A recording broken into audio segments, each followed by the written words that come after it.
Do you want to be the best parent that you can be? Did you know that there are 4 different styles of parenting?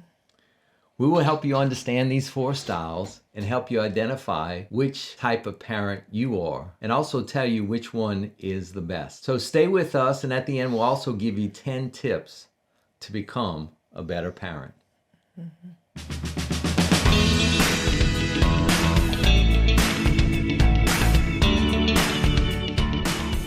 Well, welcome to I Have a Voice. I'm Dean Sinceri. This is Holly Kim Sinceri. And we're going to talk about 4 different parenting styles. The 4 of them are, number 1, the authoritarian or the dictator.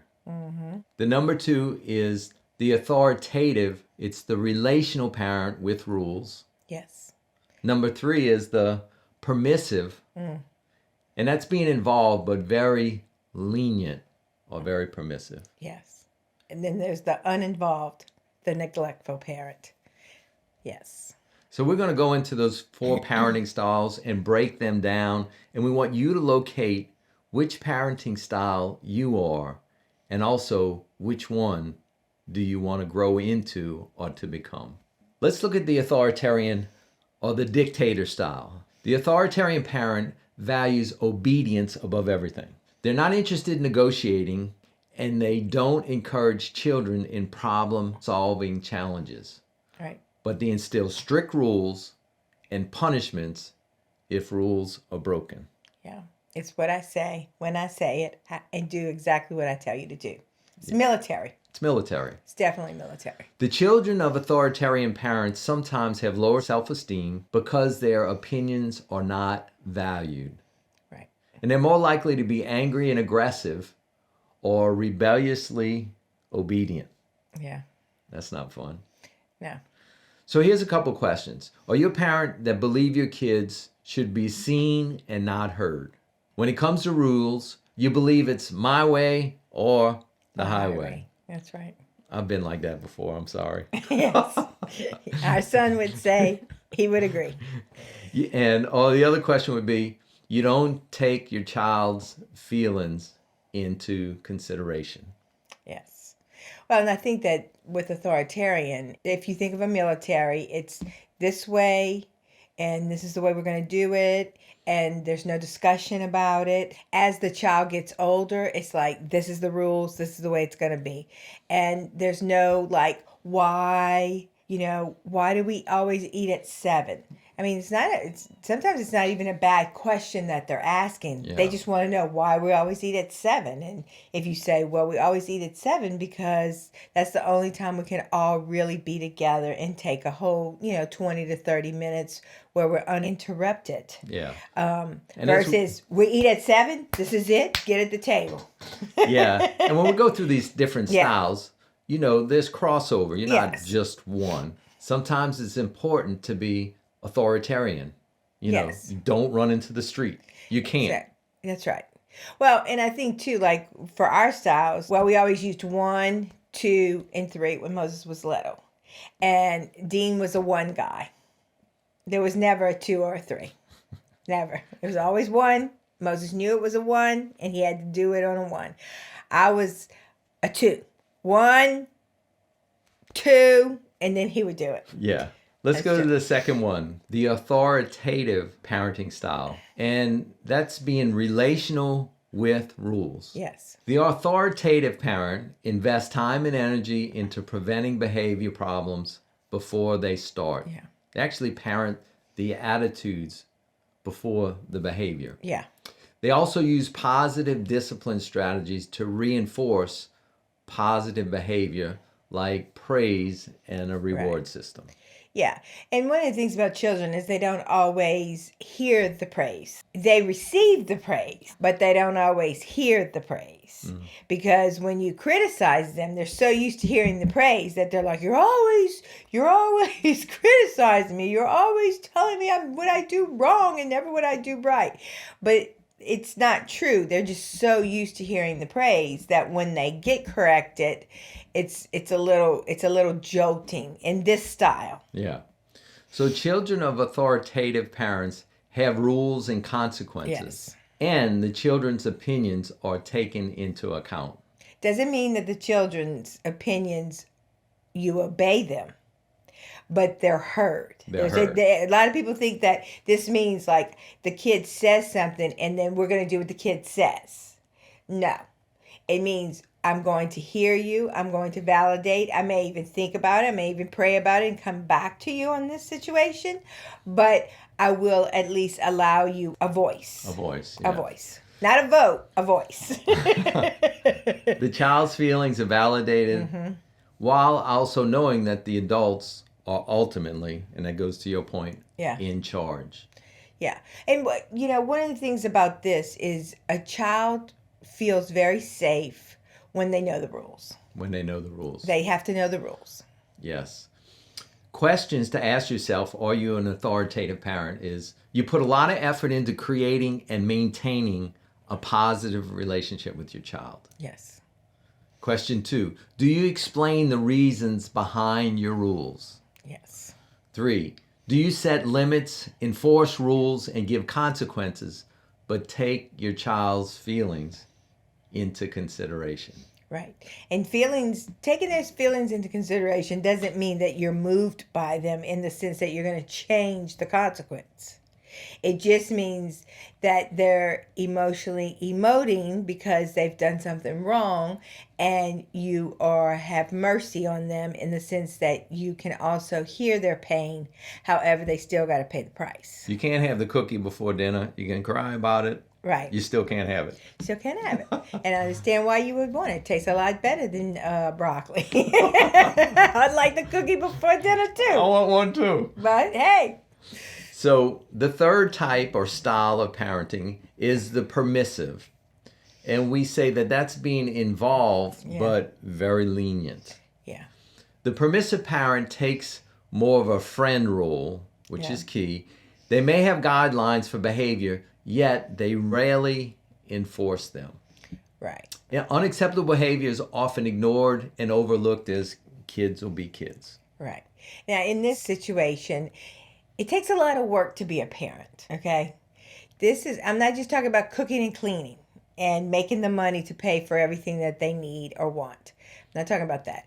Parenting is being transparent, where you are seeing what's happening and then you are communicating and mirroring it.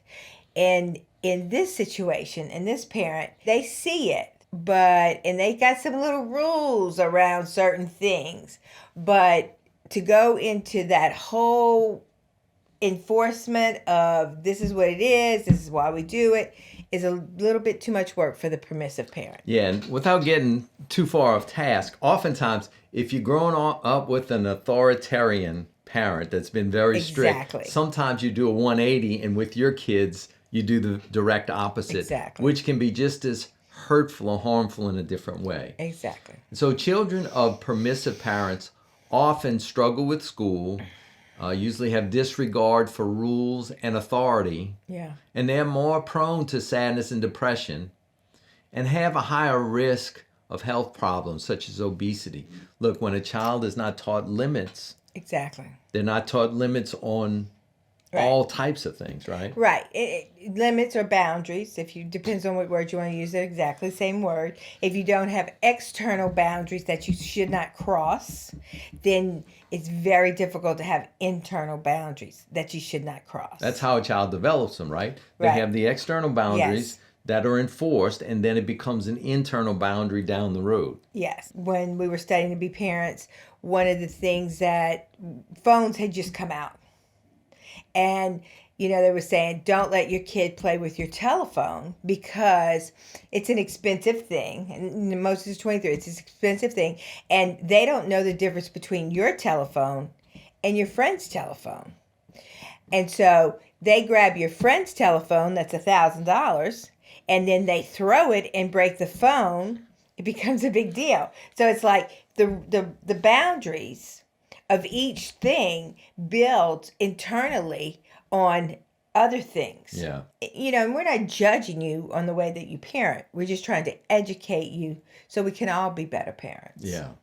So a couple of questions to ask yourself if you're a permissive parent is, do you set rules but rarely enforce them? Right. Because it takes work to do that. Yeah. It's a lot of work.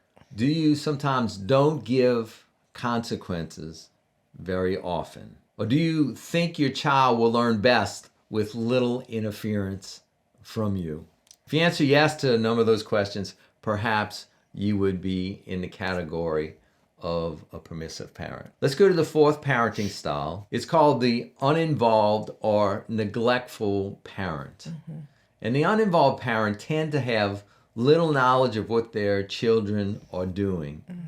They tend to have few rules in the household. Children may not receive much guidance, nurturing, or parental attention. And they expect their children to raise themselves, Yeah. which is scary. It is scary. It's scary for the child. It is. It's very scary for the child because the child is not a parent and doesn't know, even though they may act like, oh, I got this. But in this, they become very anxious. If a child is being asked to do something they're not emotionally capable of doing, Right. it's highly anxiety producing. Imagine yourself trying to tell your child to drive your car and your child's 8 years old across Right. town and pick up milk at the grocery store. Right. That's going to be highly anxiety because they're not emotionally and intellectually equipped to do that. Right. When we're not involved and we're neglecting and raising our children, it often creates anxiety because they are not emotionally equipped to make certain decisions and they need your guidance and your covering in order to provide safety. Right. And if you grew up, unfortunately, in a neglectful parenting style, I always say, were you raised or were you hatched? And so if you were raised, you were taught guidelines and how things work and how the systems work. And there are systems that you can work within. If you were hatched, you just kind of was trying to survive. This is more a survival type situation for the child. Yeah. Yeah. Children of uninvolved parents usually struggle with self-esteem, struggle with school performance, frequently have behavioral problems, and rank low on the happiness scale. Yeah. And I think, too, because they're having to always be alert. Yeah. You know, and this can happen. I mean, you could be a neglectful parent. Let's just say you don't have a lot of finances and you having to work 2 jobs and the other parent is not there. So it's not that you don't love your child. This is not just because I don't care about my child. Yeah. This could be survival for the parent as well. Yeah. Yeah. So a couple of questions to ask yourself, identify if you might be an uninvolved parent, is do you not ask your children about school or homework? Do you rarely know where your child is or who they are with? Do you often not spend much time with your child? You know, this is something that is a very beginning, is to know your children's best friend, to know your children's favorite color. I don't care if they're 17 years old. What makes them excited, it's like as you're getting involved in their life, I mean, we change, they change. Yeah. So it's a constant. It's a relationship. Yeah. Yeah. Well, one of the axioms we live by was, you learn as you go, you change as you know as parents. And that's right. like anything. So our question for you is, which type of parent are you? Are you the more of an authoritarian dictator? Are you more authoritative, values relationship with rules? Are you more permissive? You're involved, but you're very lenient. Or are you uninvolved and neglectful parent? I would say I'm a number 2, a 70%, and then I'm a number 1, 25%. I say I aspire to be a number 2, and I have an edge of number 1, authoritarian, and have learned to be more relational over time. And so we all have at different Right. points of our life, different situations. There's crossover, but there's value in identifying this is where I am, and this is where I want to be by looking at these different categories. And this brings us to the next question is, what is the healthiest parenting style? Well, we certainly believe that the authoritative is the healthiest parenting style. And the authoritative has 2 simple values. If you want to grow as a parent, remember these 2 as primary sort of aims for you to shoot for. value the relationship Yeah.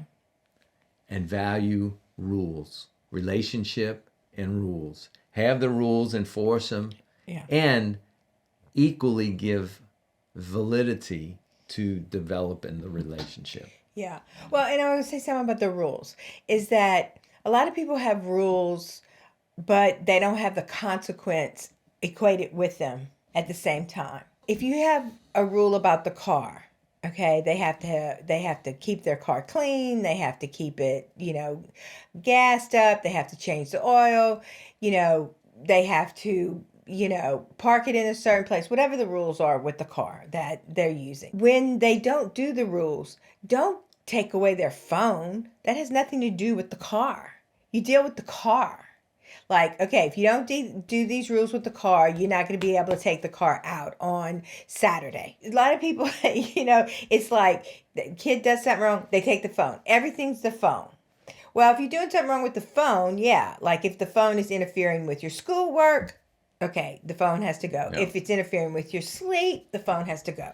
At 10 o'clock at night, we put it in our room. Whatever it is, like the rules and the kid needs to know this. Now, the other thing is that if they do something that you didn't have a rule for, okay, like you didn't even think about that thing, and you're like, oh. So then what you have to do is you have to come up with the consequence. What we used to do is tell Moses, tell us what you think this consequence should be. And he always came up with a harder consequence than we would have come up with. Yeah, that's true. I remember that. Yeah. Because Yeah. sometimes you can't, I mean, you can come up with the rules that you think are Right. going to be the things that could possibly be broken and could put them in harm's way or hurt themselves. So, you want to put those out there with the rules. It's kind of like 3 strikes you're out. Yeah. And then you're going to jail for life, or if you speed, your ticket could be $200-$300. If you park in the wrong place and you don't pay that, then your ticket could be $125. Yeah. Like, okay, I'm going to take the risk. I'm going to spend the $125 because I don't want to walk 4 miles. Okay, it's worth it to you, whatever. But if you don't know the rules and then you get a ticket for $125, you're like freaked out. Yeah. You know? I think we're going to do a show on that, on rules and consequences. Okay, cool. Because that's a great idea. So we have a resource for you. It's 10 tips to healthy parenting. Go down in the description right now and just click on the link, and I'll send you 10 tips of healthy parenting to give you some guidelines of being the best parent you can be. And we also did a show last week called The 3 Secrets to Parenting a Teenager. Or any of you all dealing with parenting and having the challenges of parenting a teenager? If so, we have 3 secrets for you. And we would like for you to click on this link now, and we will See you in the next video. God bless.